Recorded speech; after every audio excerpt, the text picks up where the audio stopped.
चलिए स्टूडेंट, आज हम बात करते हैं प्रायिकता के बारे में। प्रायिकता चैप्टर से प्रायिकता, ठीक है। मेरा चैप्टर जो है प्रायिकता है, जिसको बेसिक से समझ लेंगे तो हमारा ऑब्जेक्टिव बहुत सारा है, इसमें से 5-7 नंबर बन ही जाएगा और सब्जेक्टिव भी आता है, ठीक है। जो देखेंगे गौर से देखेंगे शुरू से लास्ट तक, जो कुछ समझ में भी आ जाए। चलिए बात करते हैं। हमने एक क्वेश्चन देखा, निम्नलिखित में से कौन सी संख्या किसी घटना की प्रायिकता नहीं हो सकती, है ना। तो इसमें से जो दिया हुआ था ऑप्शन 0.7, 2.5, 7, 75% और 4.5%। लेकिन हमने सोचा कुछ डायरेक्ट बताएं क्यों, इसको कुछ समझा देते हैं पहले, जिससे हमारी जो भी हो यही क्वेश्चन नहीं बल्कि कोई भी क्वेश्चन आए हम बना सकते हैं आसानी से। तो समझते हैं प्रायिकता चैप्टर के बारे में। और अच्छा लगे मेरा वीडियो तो प्लीज़ सब्सक्राइब कर दीजिएगा, ताकि आपको ऐसा जो भी हो वीडियो हम डालते रहेंगे। इसमें बताया जा रहा कि प्रायिकता इस एक मिनट लाइट पर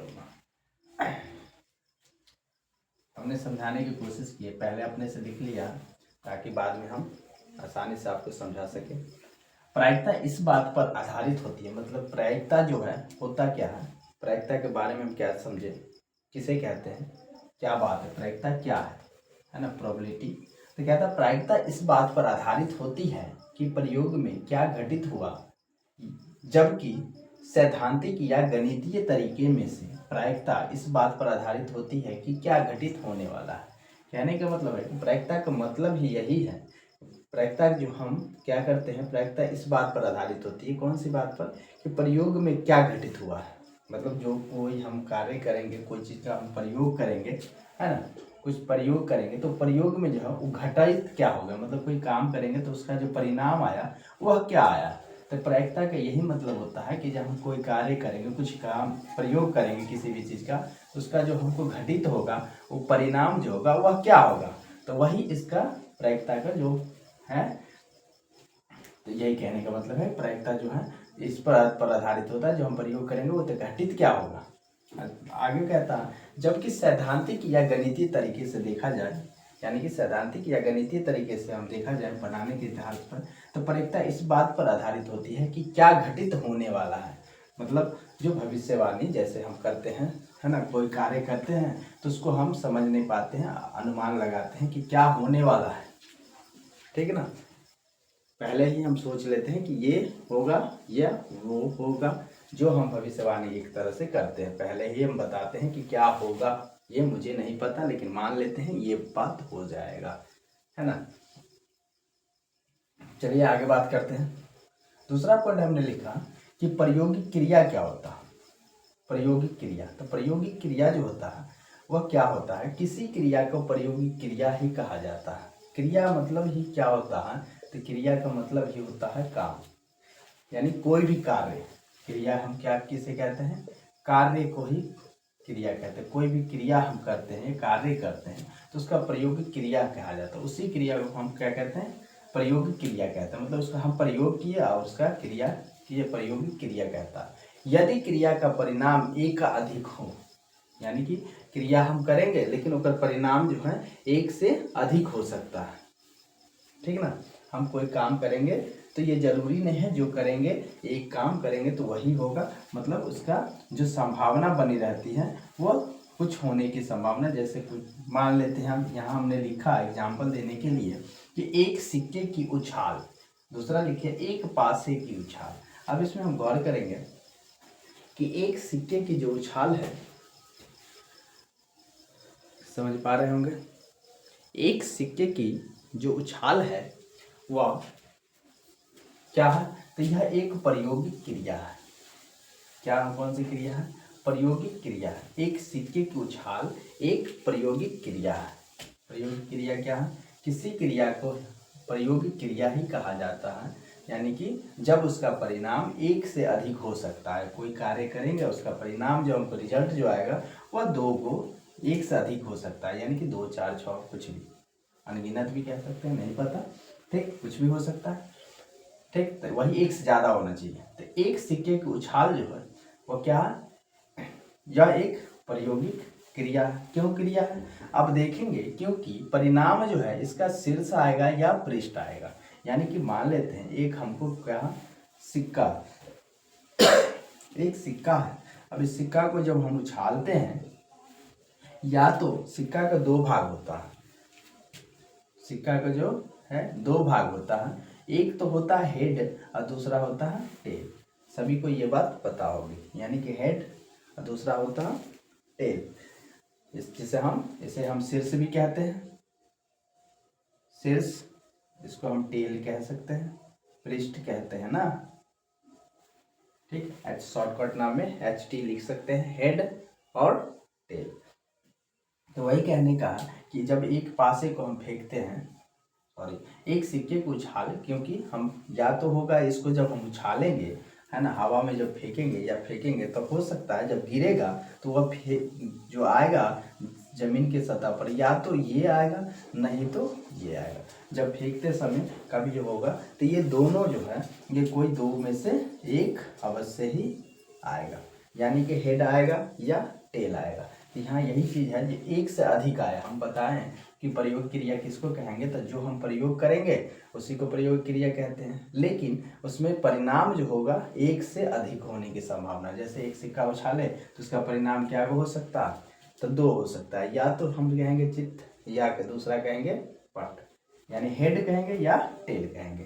तो बात समझ में आ गया होगा, पहला बात कि इसी को हम अप्रयोगिक क्रिया कहते हैं, हेड आएगा या टेल आएगा। दूसरा पॉइंट था, दूसरा हम लिखे कि एक पासे का उछाल। अब पासे का उछाल में भी समझेंगे कि पासा भी जानकारी होगा आप लोगों को कि पासा जो होता है एक क्या होता है, घन की तरह होता है ना, लूडो जो खेलते होंगे लूडो, ठीक, इस टाइप का, ठीक, 1 2 3, 1 2 3 4, 1 2 3 4 5, फिर 1 2 3 4 5 6, मतलब इस तरह का जो हमको लूडो में जो बनता है वो, है ना। तो या तो एक आता है या दो आता है या तीन आता है, 4 5 या 6। अब इसमें भी देखेंगे कि जब क्योंकि परिणाम संख्या 1 2 3 4 5 या 6, यानी कि या जब हम इसको फेंकेंगे, है ना, जब उछालेंगे तो या तो एक आएगा या 2 3 4 5, इसमें से कोई ना कोई एक ही आएगा, है ना। जब सतह पर आएगी तो कोई ना कोई हमको कितना आएगा, एक ही आएगा, सभी नहीं आ सकता। जब एक ही आएगा तो, है ना, और हम अनुमान लगाएंगे कितना, 6 का, कोई भी आ सकता है। यह कहना संभव असंभव है कि हम इसको कह सकते हैं कि चलो 2 आएगा, तो कहने से 2 आ जाएगा, नहीं, कभी नहीं आ सकता, है ना। लेकिन कभी कभी आ भी जाए, पता नहीं, लेकिन हम यह असंभव मानेंगे, क्योंकि हम जो बोल देंगे वही तो आना जरूरी नहीं है, कुछ भी आ सकता है। जब फेंकेंगे 2 आए 3 आए 1 आए 4 आए, जिस तरह हम सिक्का को फेंकते हैं तो यह हेड आता है या टेल आता है, तो उनमें से कोई आता है। इसी तरह जब हम पासे को फेंकेंगे तो या तो 1 आएगा, 2 आएगा, 3 आएगा, 4 आएगा, 5 आएगा या 6 आएगा, इस 6 में से कोई एक ही आएगा। तो यहाँ पर यही समझेंगे कि जब हम काम किए फेंकने का तो इसमें से 6 में से 1 आया, लेकिन आने की संभावना 6 था। इसमें सिक्का को फेंकेंगे तो आएगा कोई 1, लेकिन आने की संभावना 2 था। बस इसी तरह हम समझेंगे यही एक क्या हो गया, प्रायोगिक क्रिया। यही काम जो हम किए फेंकने की, यह हमारा क्या हो गया, प्रायोगिक क्रिया हो गया, ठीक, समझ गए होंगे। अगला बात है, अगला पॉइंट हमने लिखा है कि यदृच्छ है। यदृच्छ है, यदृच्छ क्या होता है, तो कहेंगे यदृच्छ यानी कि यदृच्छ कहेंगे कि अनुमान। अभी हम बताएं, इसमें वही पॉइंट लेंगे कि एक पासे को फेंकने पर, यानी कि मान लेते इसको हम फेंकते हैं तो 1 2 3 4 5 या 6 में से कोई ना कोई एक संख्या आएगा, कोई ना कोई एक संख्या आएगा, लेकिन यह कहना असंभव है कि कौन सी संख्या आएगी। अतः यह फेंक एक यदृच्छ फेंक कहलाती है। मतलब हम यहाँ पर जब फेंकेंगे तो यह हम नहीं कह सकते कि इसमें से संख्या जो आएगी वह कौन सी आएगी। हम बोल देंगे लेकिन आना असंभव है ना, कुछ भी आ सकता है। इसीलिए हम इसे कहते हैं यादृच्छिक अंदाज, जिसको कहते हैं अनुमान। ठीक है, यही हमारा यादृच्छिक फेक होगा। समझ गए होंगे? एक पासा लेंगे, उसको फेंकेंगे। अब हम पहले अनुमान लगा लेते, चलो 4 आएगा। ये जरूरी नहीं है कि 4 आएगा, हो सकता है 3 आए, 2 आए, 5 आए, कुछ भी। समझ गए? बड़ा सिंपल सी बात है। ठीक, अब अगला पॉइंट हमने लिखा, ये समझ गए होंगे यादृच्छिक प्रयोग की क्रिया, समझ गए होंगे। अगला मैंने लिखा कि प्रयोग के कुल संभव परिणाम। अब यहाँ लिखना है, क्या समझना है? प्रयोग के कुल संभव परिणाम, यानी कि हम प्रयोग तो करेंगे, फेंकेंगे, लेकिन कुल संभव परिणाम किसको कहेंगे? तो कुल संभव परिणाम किसको कहेंगे? तो किसी प्रयोग के द्वारा प्राप्त होने वाले सभी संभव परिणाम। यानी किसी प्रयोग, कोई भी प्रयोग करेंगे, चाहे हम सिक्का को फेंके या पासे को फेंके या कोई भी हो सकता है, कोई कार्य करें, कोई भी काम हम करेंगे तो उसके फेंके गए जो होगा प्राप्त होने वाले सभी संभव परिणाम, मतलब जो जो आ सकता है, सभी संभव। संभव मतलब क्या होता है? जो होने वाली हो, आने वाला हो। तो जैसे इसका संभव क्या हो जाएगा? तो हेड और टेल दोनों। इसका संभव क्या हो जाएगा? तो 1 2 3 4 5 6, ये 6। ठीक, तो किसी भी प्रयोग के द्वारा प्राप्त होने वाले सभी संभव परिणामों को इकट्ठा करने पर कुल संभव परिणामों का एक संग्रह प्राप्त होता है। मतलब जो भी है, तो कहने का मतलब कि जब हम कोई भी काम करेंगे तो उसका कुल संभव परिणाम जो होगा वो सारा का सारा हम एक साथ नोट करेंगे। जैसे कि सिक्का को फेंकेंगे तो या तो हेड आएगा या टेल आएगा, तो हम हेड और टेल एक साथ इकट्ठा कुल संभव परिणाम को लिखेंगे, हेड और टेल। उसके बाद परिणामों का एक संग्रह प्राप्त करते हैं, तो परिणाम जो होगा यही हमारा संग्रह हो जाएगा। संग्रह किसको कहेंगे? तो इसी यही संग्रह जो हमारा क्या हो जाएगा? हेड कॉमा टेल है, संग्रह प्राप्त होता है। सभी अल्प विराम को हम क्या करें? अल्प विराम दे देकर लिखेंगे। ठीक, अल्प विराम दे देकर लिखेंगे, इसको रहने दो। सभी को क्या करेंगे? अल्प विराम दे देकर लिखते हैं, यानी कि जो भी हमको आएगा वो सभी को इकट्ठा करेंगे। यानी जब हम सिक्का को फेंकेंगे तो या तो हेड आएगा या टेल आएगा, तो हम हेड को लिख के, टेल आएगा तो हेड कॉमा टेल। इसी तरह इसको देंगे तो 1 2 3 4 5 6, यानी कि अल्प विराम दे देंगे।